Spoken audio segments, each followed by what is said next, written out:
I feel with the coronavirus and the lockdown that it caused around the world, we will have a resurgence of interest in astronomy. You can watch the planet Venus. Everywhere on the planet is visible. No matter where you live, you can see, unless you're really in the, Antarctica, probably you don't see this because it's now above the celestial equator. And beyond that, everywhere else you can see it. So planet Venus is visible. If you go early morning, you can see the planet Jupiter and Mars and Saturn early morning toward the east. Now, at the moment, what you are seeing here, I'm pointing the camera toward the west, so you can see the planet Venus. Almost, it should be at the center.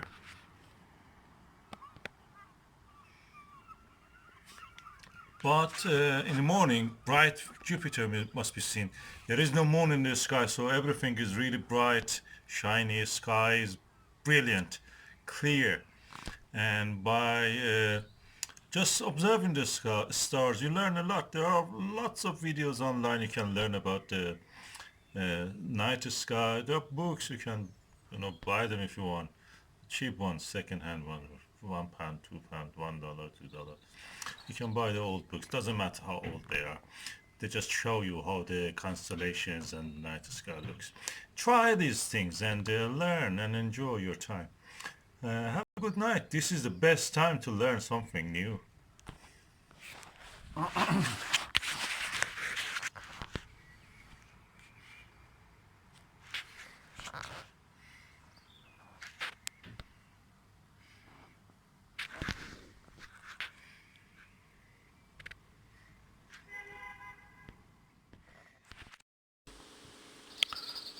Yeah, this is another conjunction of the Jupiter with the moon.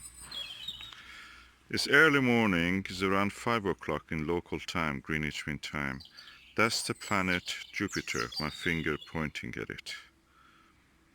Is now rising every day a little bit toward the west earlier. So gradually we'll end up in the midnight and then hopefully evening sky. That's the moon. That's the quarter moon. 21 days. It's a beautiful sight. It will now rise from my windowsill, so I can observe it to show you to the windowsill until late in the daylight. And by then even that is too low. I think this is now in the constellation, Aquarius. Or probably, Pisces. Anyway, it's there. You can see it. I've tried to zoom on it. And this is a beautiful sight. A lot of things are happening in the sky. We notice it. This coronavirus lockdown has made people realize there are so many things to look at. What I can show you now is a tiny star there, relatively in this video probably. If I can find it for you. Anyway, it's there. It's Altair. Yeah, very tiny. There is another star here, which is Lyra. Oh no, that's a Deneb. Yeah, that's Deneb. And Lyra will be in that direction, if I can find it. Must be there behind that tree. Anyway, that's the direction of the Lyrid meteor shower when you look at it later. There are many things I was telling you starting to happen. We noticed them since the pace of the life have become slower. Many of us around the world, it's amazing, are staying at home because of the coronavirus. And this is the time we can be aware of the cycles of nature. If you look out of the window, just even looking out of the window shows you a lot. So planet Jupiter, the giant of the solar system, it has a strong magnetic field. And when an object with a magnetic field moves around and there are particles around it, it creates current. Those currents are several million amperes. You know that 1/1000th of an ampere actually can kill. 8,000th of an ampere can kill a person. When you know it, when you see a melted fuse, a fuse blown up, that's because of 1, 2, 3 amperes or 15 amperes, depending on the size of the fuse, have passed through it. It melts. One of the satellites of Jupiter, called Io, moves within that electromagnetic field of the Jupiter. And because of also the gravitational pull and drag on the planet, on the satellite Io, the inside of that satellite is almost like that fuse that I mentioned, molten, ready to burn. We see it burning actually. It comes as volcano. The rocks, a lot of sulfur also included in them, spew out of that satellite, which is the closest Galilean satellite to the Jupiter, by the way, and come as volcanoes. We saw it first time with the Voyager spacecraft when it passed. It showed us pictures of the plums of the volcanic material, bright plumes spewing out of the Jupiter. Anyway, it keeps things warm. We may think even there is life in the second satellite after Io, that is Europa. It has a frozen outer skin, or crust as we call it, but the inside of it, we guess the ice is molten. It is water. In the water, life can form. Who knows? There is a book about it. It's science fiction. I think Odyssey 2065, something like that. And it's in the sequence of the Odyssey books by the author C. Clarke. You can read that book. And that's a story. You see that the Jupiter has changed to a star called Lucifer. Anyway, that's the moon. That's our planet, giant gas of the solar system. If it was a little bit bigger, it could have been a brown dwarf, or even red dwarf, or a star. It's not. But its gravitational pull directs a lot of comets toward us. Comet Atlas is somewhere around here. It's very frail. It's not very bright yet. It may not get bright, but it's fragmented and heading toward the Earth.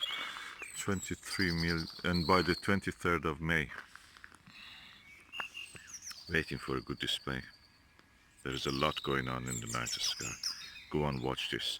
5 o'clock, you will see the planet Jupiter. Get a tiny binocular or binocular, some say, or a small telescope. Sky watchers are good. And start observing.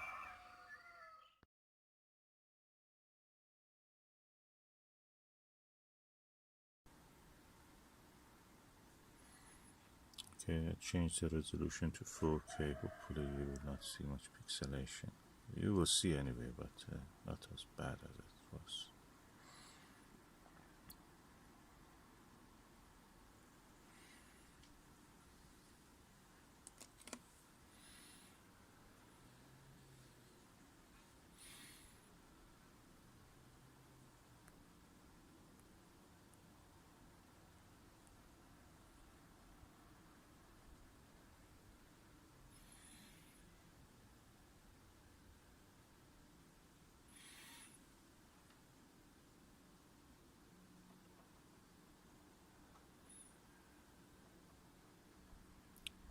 What you see is now passing the center of the picture, hopefully, is what is called as Aristarchus plateau.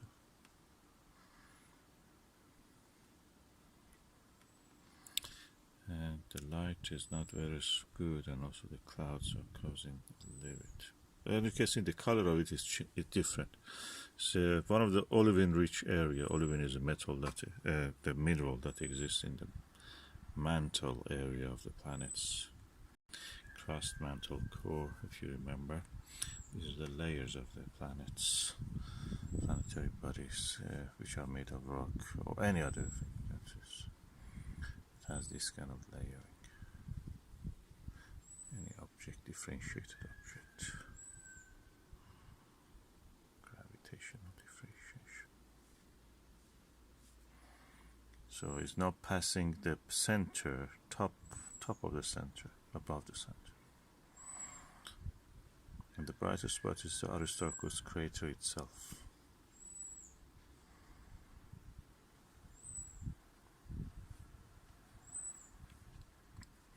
And to the lower part of the image you can see the Lunar gamma.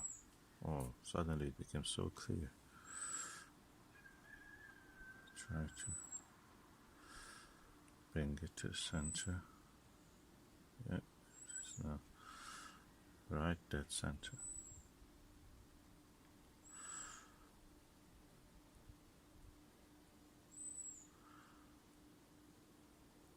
I'm doing all this with my mobile camera, but I use a bracket. It's one of these ones that I bought. Digicam attachment adapter. I bought it from China. Really, I'm happy with the result.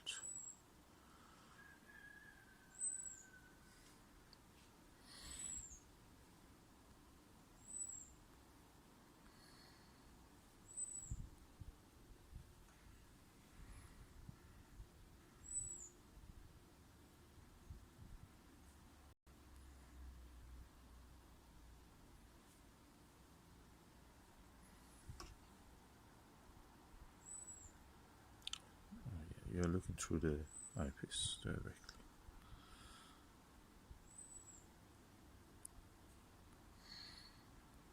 I just enjoy the view.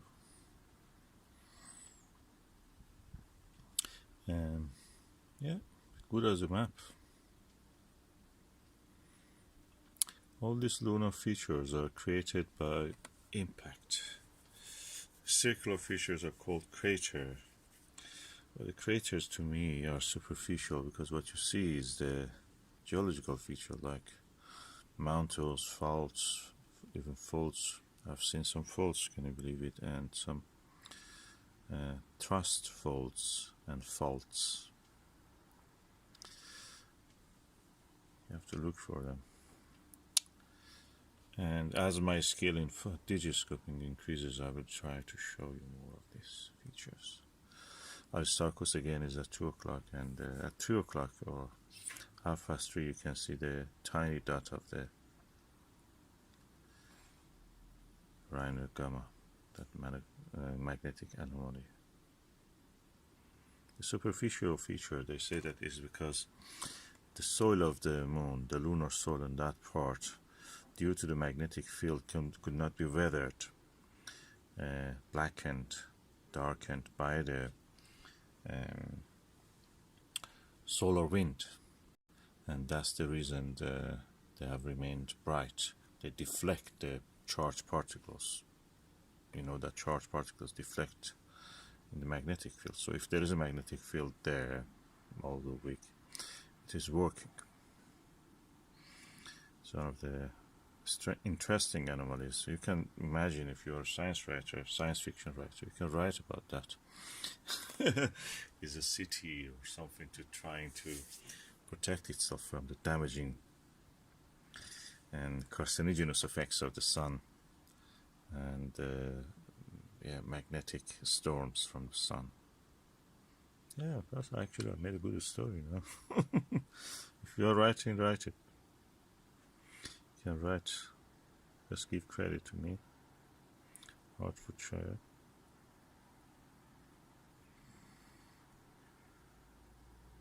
Beautiful, magnificent Caucasus Mountains.